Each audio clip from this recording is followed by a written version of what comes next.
Merci à toi d'avoir été là au bon moment pour me sortir voilà, et de m'avoir propulsé. Je vais pas encore dire au sommet, mais au moins au premier tiers, je dirais, de la montagne. Si j'étais pas tombée sur toutes tes vidéos, je pense que, voilà, bon, c'est sûr, je serais pas où j'en suis aujourd'hui. Donc, et merci pour tous tes compliments, ça me fait chaud au cœur.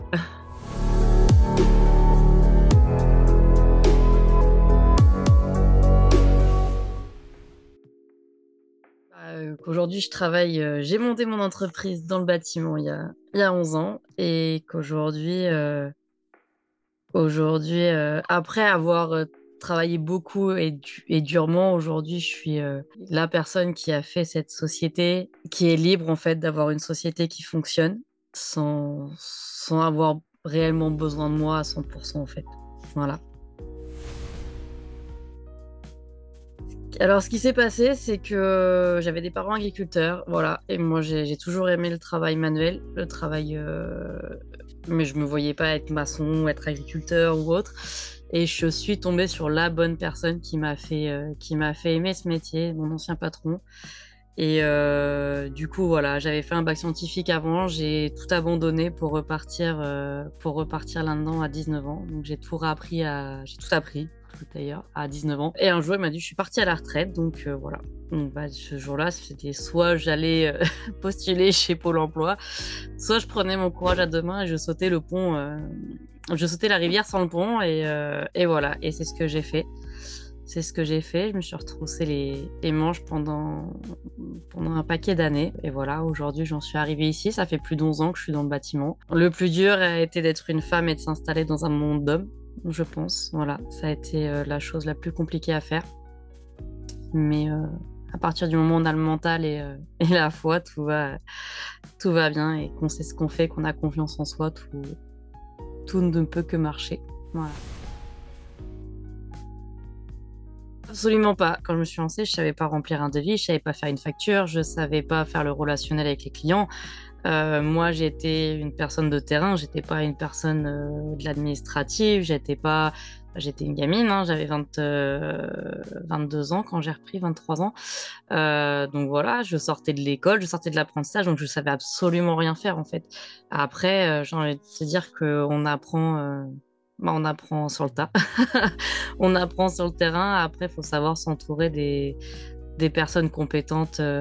J'ai eu des très bons experts comptables qui ont été là pour m'aiguiller, pour m'orienter. Un très bon avocat pareil, qui a su m'orienter avec les salariés, etc. Ça a été, à partir du moment où on est bien entouré, on apprend beaucoup de choses et ça part tout seul. On n'est pas obligé de tout savoir, de tout faire le jour où on commence, en fait. C'est-à-dire, on y va et on verra où ça nous mène.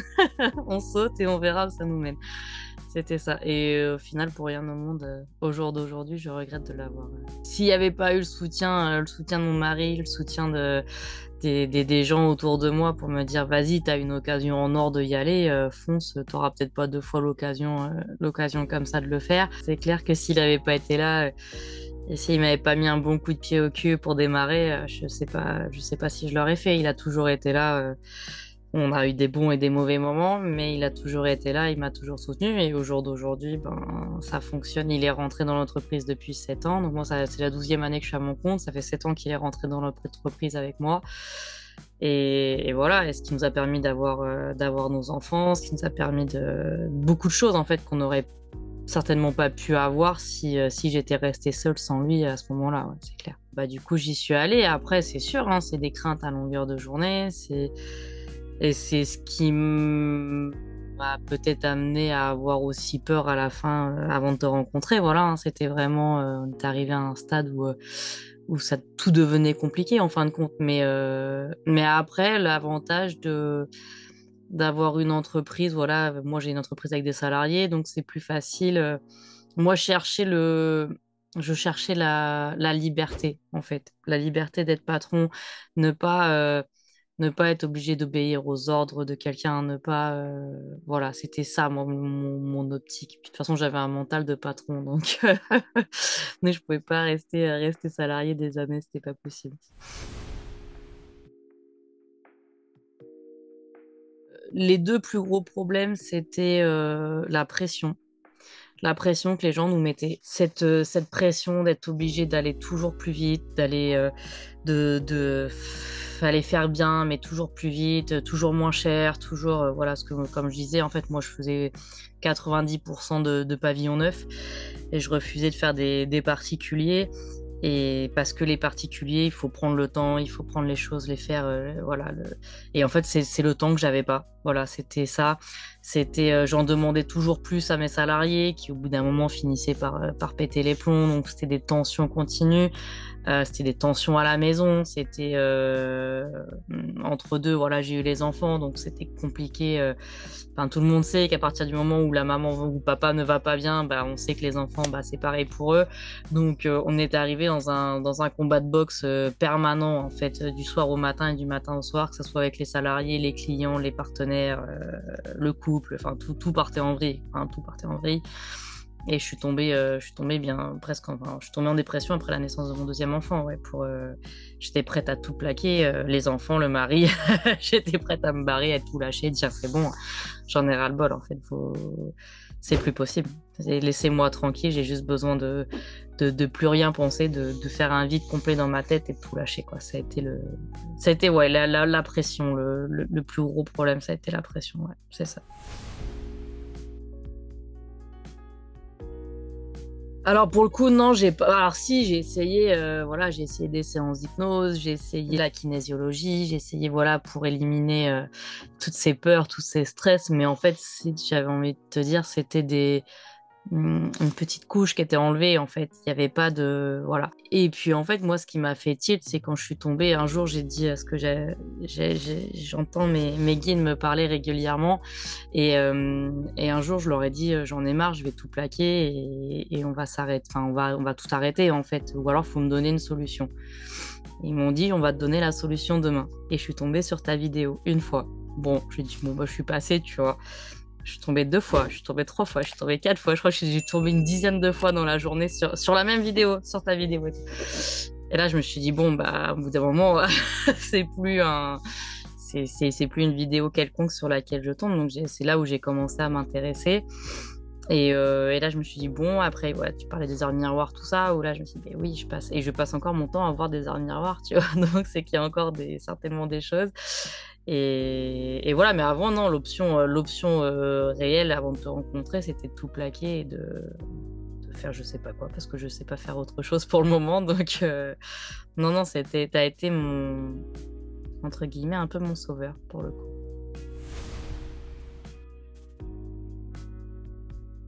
Je pense que je l'aurais pas fait de moi-même. À force de pas d'être dans une mauvaise énergie, en fait, j'ai créé de la mauvaise énergie au boulot, donc j'avais de moins en moins de demandes, de moins en moins de commandes, et cetera. Et enfin, la pensée est créatrice, hein, donc on y était, c'était une dégringolade phénoménale. Et du coup, on s'est retrouvés à être pas dans le rouge, mais pas loin du rouge. Et je pense que j'aurais peut-être pas pris la décision de la vendre ou de l'arrêter, mais je pense que j'aurais été jusqu'au bout, jusqu'au moment où j'aurais plus pas pu financièrement, enfin, j'aurais fait une faillite ou un truc comme ça, quoi. Mais ouais, non, ouais, je pense que ça serait fini comme ça, c'est sûr.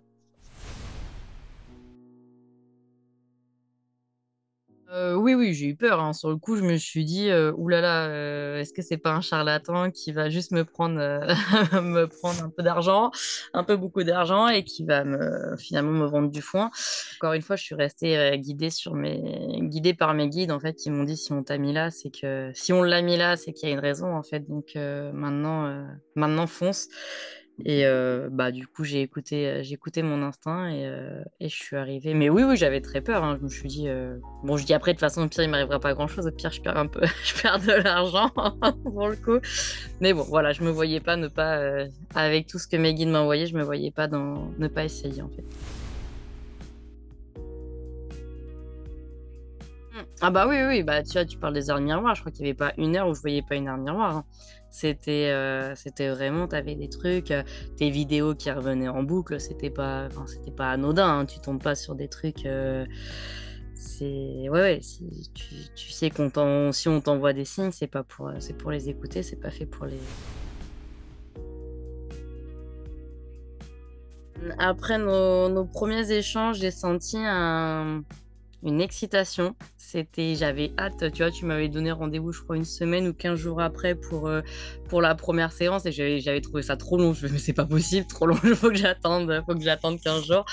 Non, j'avais une excitation qui était telle, ça y est, en fait, je sors de ma mauvaise période et on va y arriver et ça va partir, en fait. Je sais que ça va je sentais que tu étais le tremplin, en fait, qui allait faire que j'allais sortir de cette mauvaise période, ouais.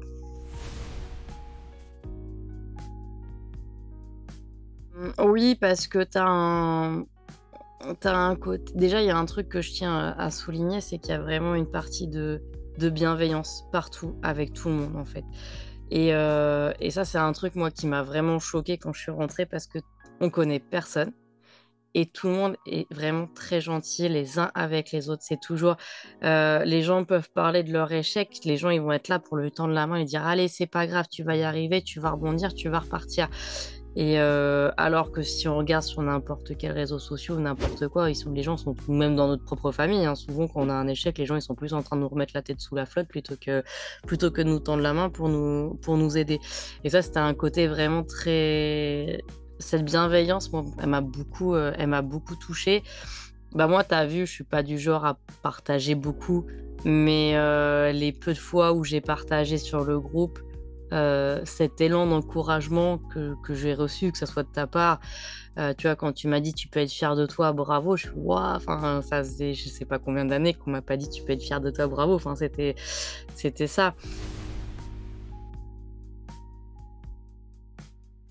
Et complètement parce que en fait, c'est là où j'ai compris que, déjà j'avais des très mauvaises croyances en disant que voilà, pour gagner de l'argent, il fallait forcément être malhonnête. Que, que le travail, c'était, comme je te disais au tout départ, le travail, c'est quelque chose qui doit être forcément dur. Tu dois en chier toute la journée pour pouvoir gagner un peu d'argent. Voilà, c'était toutes ces choses-là et en fait, ça m'a permis de comprendre que non, tu pas besoin de tout ça pour gagner de l'argent, que tu peux, être très honnête, avoir très bon cœur et gagner beaucoup d'argent, que tu peux aussi, juste en fait, en écoutant tes guides, en écoutant ton cœur, en fait, savoir ce que tu as à faire et dans quelle position aller et te dire que toi, tu as ta valeur à toi, en fait. Moins tu vas te mettre de valeur, moins ton métier, moins ce que tu fais aura forcément de valeur. Donc plus tu te donnes de valeur à toi et plus ce que tu fais aura de la valeur. Je sais pas si c'est très Oui, compréhensible mon oui. truc, c'est un peu compliqué à expliquer, mais voilà, et ça, c'est vrai que c'est quelque chose que tu m'as permis de comprendre, hein, parce que moi, clairement, j'étais pas du tout dans ces optiques-là. Moi, je faisais mon entreprise, je faisais mon travail qu'on m'avait inculqué, mais à aucun moment, j'aurais pu me dire, voilà, quand tu m'as dit ta mission de vie, c'est ça, c'est la communication, tu es là pour le parler avec les gens, leur expliquer, je vois des choses. Je me suis dit: «Bah, en fait, c'est pas du tout mon boulot, quoi. Je vois pas comment je peux, intégrer ça dans mon métier, c'est pas possible, en fait». Et quand je regarde ce qu'on disait tout à l'heure, je regardais les gens, je voyais que les gens étaient dans le bien-être, voilà, dans les trucs comme ça. Je me suis dit: «Qu'est-ce que je fais là? C'est pas possible». Et puis, en fin de compte, si, complètement, qu'on soit dans n'importe quel métier, en fait, à partir du moment où on se retrouve aligné, en fait, ben, ça roule, quoi, en fait.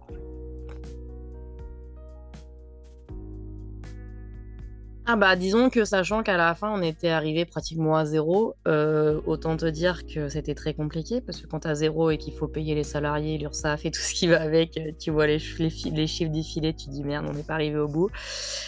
Et on était arrivé vraiment, tu vois, là, je me suis retrouvée à avoir un carnet plein, ce que je disais, jusqu'à plus de la fin de l'année, en fait.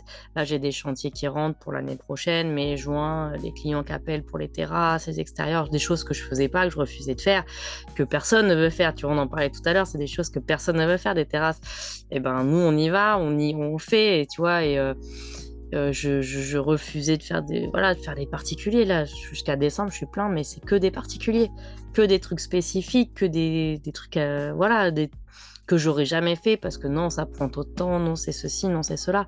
Là, j'ai dit: «OK, on y va» et il y en a pourtant, on bloque tant. et j'arrive à poser des limites, tu vois. Les gens disent, ouais, mais le carnet de commandes, avant, c'était toujours, ben, moi, je veux ça maintenant, tout de suite. Ben non, mais je suis plein. Oui, mais c'est maintenant, tout de suite. Ben non. Et ben, au jour d'aujourd'hui, maintenant, c'est non. C'est soit tu attends ton tour, soit ben, tu t'en vas, et puis c'est tout. Et voilà. Et ça, c'est quelque chose qui revient très bien, en fait, et qui aide à se sentir très bien aussi, de plus avoir cette pression. Donc, ouais, mon chiffre d'affaires, alors, je vais pas te dire de chiffre parce que c'est pas. Mais là, on est sur les. En amas de boulot, on va être sur fois 4-5, quoi.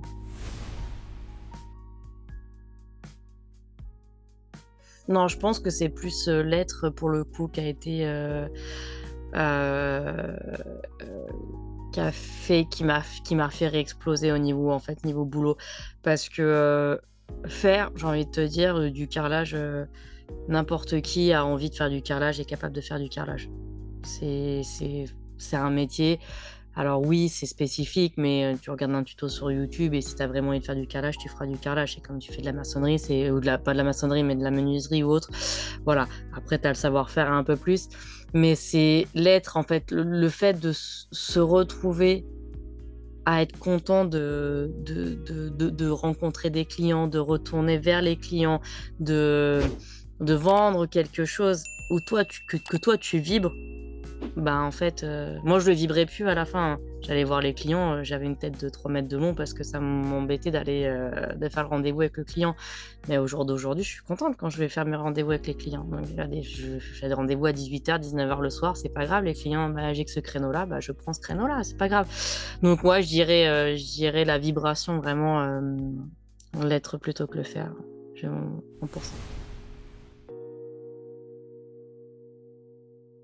Ah, ça a été, bah, j'ai envie de te dire, 100%, hein. Tout a été modifié. Comme je disais tout à l'heure, j'étais prête à envoyer bouler tout le monde en janvier 2024. Au jour d'aujourd'hui, donc c'était des cris continus. On s'est mariés. Ça fait 1 an qu'on est mariés, mais je me suis posé la question pourquoi on s'était mariés, alors que ça faisait 15 ans qu'on était ensemble. Enfin, voilà, c'était vraiment se dire, waouh, on était vraiment au bout du bout, quoi. Et au jour d'aujourd'hui, on revit, mais on revit complètement à partir du moment où on se remet en phase, où on enlève, où on continue le travail, en fait, plus approfondi, et qu'on enlève. Moi, je prends toujours l'exemple de l'oignon, en fait, tu vois. L'oignon, c'est le gros truc, et t'enlèves les couches une par une. Et au bout d'un moment, bah, ton oignon, il y a plus de problème, en fait. T'as tout enlevé. Donc, il y aura toujours des problèmes parce qu'on est toujours humain et qu'il y aura toujours quelque chose. Mais à 100%. À 100%, au jour d'aujourd'hui, ma fille, elle dormait pas. Elle dort. Elle a 6 ans, elle dort. On a retrouvé une vie de couple ultra liée. Il y a plus de cris. On sortait pas tous les quatre. Maintenant, on sort tous les quatre. Enfin, voilà, tout a changé à 100%. Vraiment, on est sur. On pourrait bientôt croire à une petite famille modèle.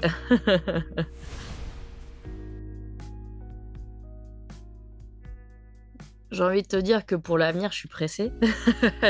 Je suis pressée parce que là, on est en train de remonter, mais je suis pressée que l'élan soit parti et soit bientôt arrivé au sommet de la montagne plutôt qu'en train de commencer à gravir. Mais j'ai aussi envie de dire merci parce que la gamelle que j'ai pris en fin de compte en 2023, 2024 et même un peu avant, en fait, ça m'a permis d'être la personne que je suis réellement, en fait. Parce que ça m'a pas. Si j'avais pas ça, si j'avais pas eu ça, je me serais jamais posé la question de se dire que ben, il y avait forcément quelque chose de mieux qui m'attendait. Et il a fallu que je mange ce mur pour comprendre, pour te trouver, pour comprendre et pour pouvoir approfondir après avec d'autres méthodes un peu plus profondes, continuer à percer tout ce qui allait pas vraiment jusque dans le fond et me sortir complètement la tête de l'eau et voilà et dire ça y est, maintenant c'est moi, je suis moi et vraiment moi et pas celle que je me dois mettre dans des cases pour faire plaisir aux autres. Et donc ouais, la perspective, c'est que j'ai hâte que l'avenir arrive pour avoir toutes ces belles choses, mais je sais que ça va arriver, donc je suis convaincue et je le sais. De toute façon, je suis plus j'ai plus aucune optique négative, donc le positif peut que arriver. Parce qu'en fait, j'ai compris que quand tu es trop dans l'avenir, tu stresses, tu as peur, tu te crées des angoisses.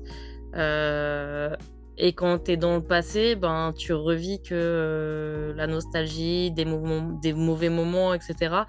Donc en fait, bah, prends les choses comme elles viennent. Si elles arrivent, c'est qu'il y a forcément quelque chose. Des fois, tu manges des murs, c'est parce que c'est pour te faire comprendre qu'il y a un truc bien qui doit arriver derrière ou que tu dois changer quelque chose pour que le truc bien arrive derrière. Et c'est donc ouais, je vis le moment présent et on verra en fait, on verra ce qui se passe. Mais ce qu'il faut, c'est être là maintenant tout de suite et vivre maintenant tout de suite et prendre le positif et surtout rester le maximum au positif, quoi.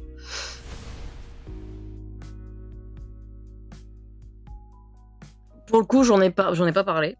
Si j'en ai parlé à ma grande sœur, qui est un peu comme moi, et elle m'a dit, écoute, si t'as vibré, vas-y, fonce.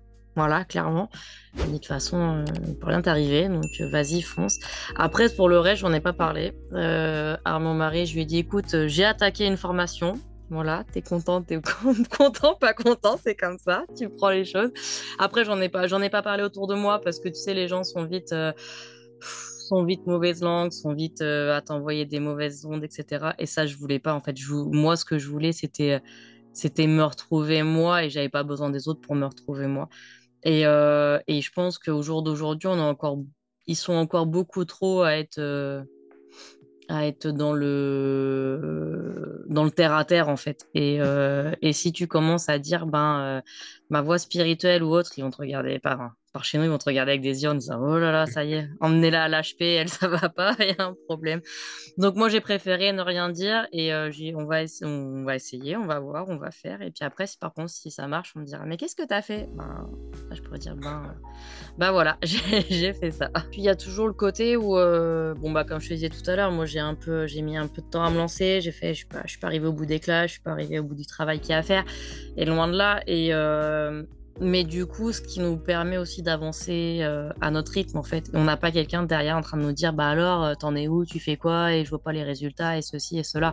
Là, t'es la seule à savoir réellement. Enfin, moi j'étais la seule à savoir réellement ce qui pouvait se passer et voir mes résultats à moi. Après, ça marche, je suis contente. Si ça marche pas, ça marchait pas. Et puis j'en prenais qu'à moi. Mais au moins, j'avais personne voilà, personne pour m'enfoncer un peu plus derrière, quoi. Donc,